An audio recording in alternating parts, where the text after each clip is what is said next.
Today I'd like to pick back up where I left off, talking about what is the best Bible translation and the philosophies that drive translators.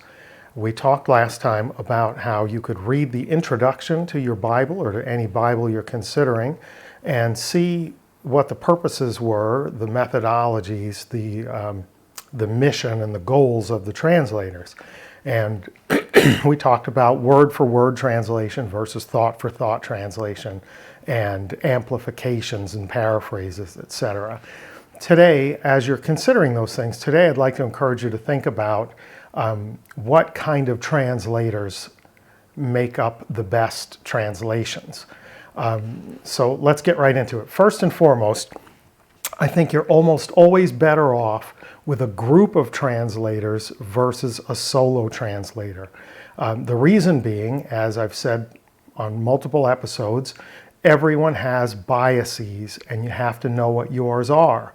And when you're working in a group, you have a fail-safe in place to catch biases.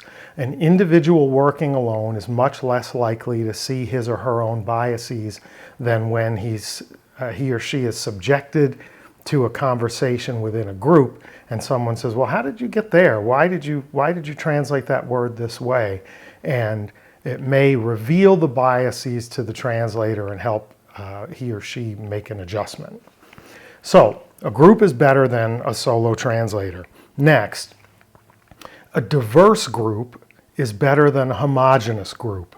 And what do I mean by that? I'm not talking about modern American diversity where we're trying to represent the demographics of the culture, although there's nothing wrong with that, and that's probably a helpful thing in some aspects to minimize a particular strain of bias.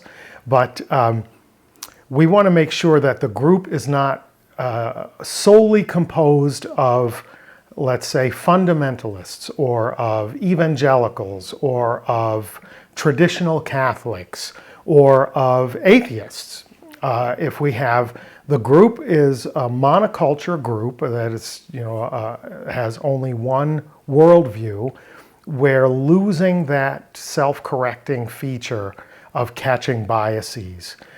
It would be better if the group were made up of people of different backgrounds, different theological perspectives, if they're devoted people coming from different denominations, because otherwise you risk the unified, the unimind of everyone being of the same sort of orientation and therefore sharing biases. Which brings us around to what I think is perhaps the most important.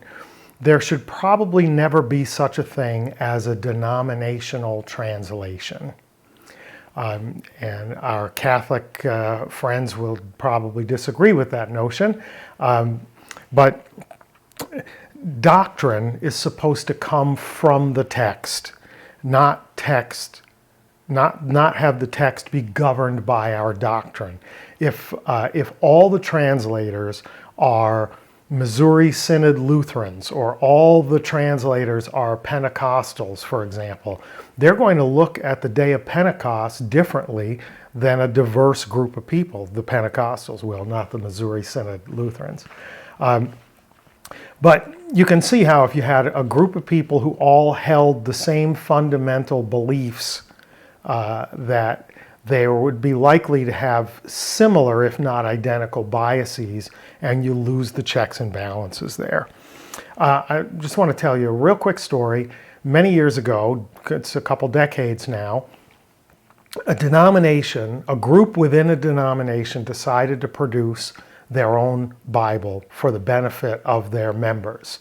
They did all the work. It turned out to be much more of a paraphrase than a translation. They submitted it to 5 scholars within their own community and asked for feedback. And all 5 scholars, independent of one another, recommended that the book not be published because they said, you have imported so much doctrinal weight that this thing that you've made shouldn't be referred to as a Bible because it's got tons of extra biblical thought. It's got tons of sort of denominational tradition and mores that are clouding up the meaning of the original text, and we don't think you should publish it. And all 5 said that independent of the others. And of course, you can probably guess the denomination went ahead and published it because they had done all this work and it was going to be a great blessing to the members of their faith tradition. Never a good thing. It's an unhealthy thing to let your biases drive the translation or your doctrines. Doctrine is supposed to come from the text. The text is not subject to your doctrine. Let's talk about a perpetual phenomenon that we see throughout history. You can read great quotes from a few hundred years BC that show the reality of this. It works both ways. One generation thinks all generations before it were somehow deficient, whether morally, intellectually, lacking knowledge. And virtually every generation looks at the generation coming after it and thinks that they are somehow not living up to the ideals of their own generation. We see this in North America particularly in recent years, where students go off to university and they think that they are at the university to correct prior generations. They don't think they went there to learn. In fact, they don't think that those prior generations can teach them anything. They think that they're there to correct prior generations. If that's what your approach is to an ancient text, whether it's the New Testament or the Iliad or anything, Thucydides, if you approach an ancient text thinking that your job is to correct the moral and intellectual shortcomings of that previous time, you're in for a bad way. Your translation is going to suffer from those biases. You're going to approach it thinking you can't possibly learn from them, you can only teach them. Well, here comes the double-edged sword of good news and bad news. And in this case, the good news and the bad news are the same news. When we're talking about the New Testament or any ancient document, the text is locked. The time for editing has passed.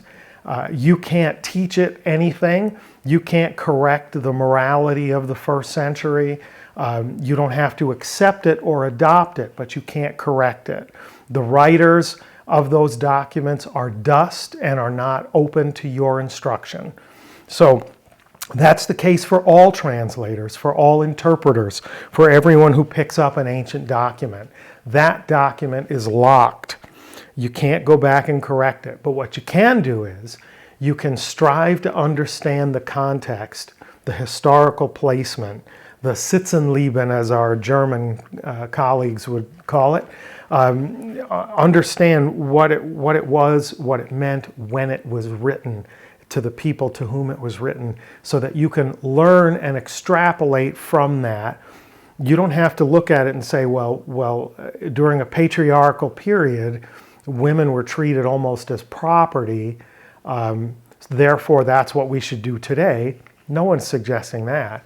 But to go to the text and say there's nothing for me to learn, there's no moral lesson here because they were a patriarchal society is, what's the word I'm looking for?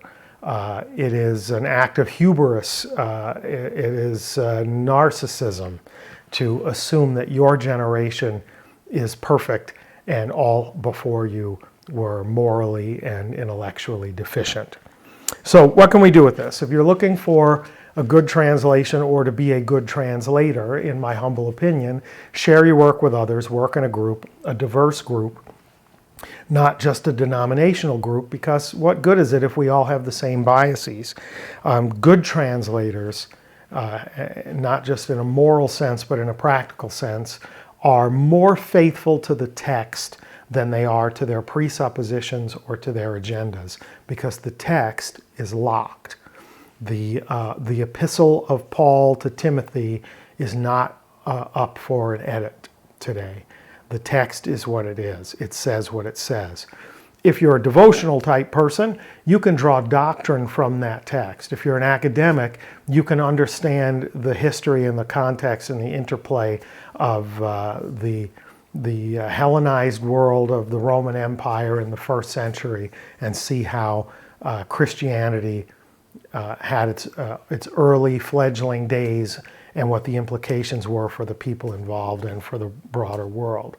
But what you can't do is go back and eliminate slavery in the first century or create sex equality in the first century or somehow import LGBTQR whatever rights into the first century. That's your task coming to an ancient text is to learn, not to teach. The text is what it is, and it's going to stay that way. Otherwise, it wouldn't have lasted for nearly 2,000 years. Well, take that for what it's worth. Go forward and continue to study. And thanks for tuning into, well, you don't tune into a YouTube page, do you? Thanks for watching Koine Corner today, and we'll see you next time.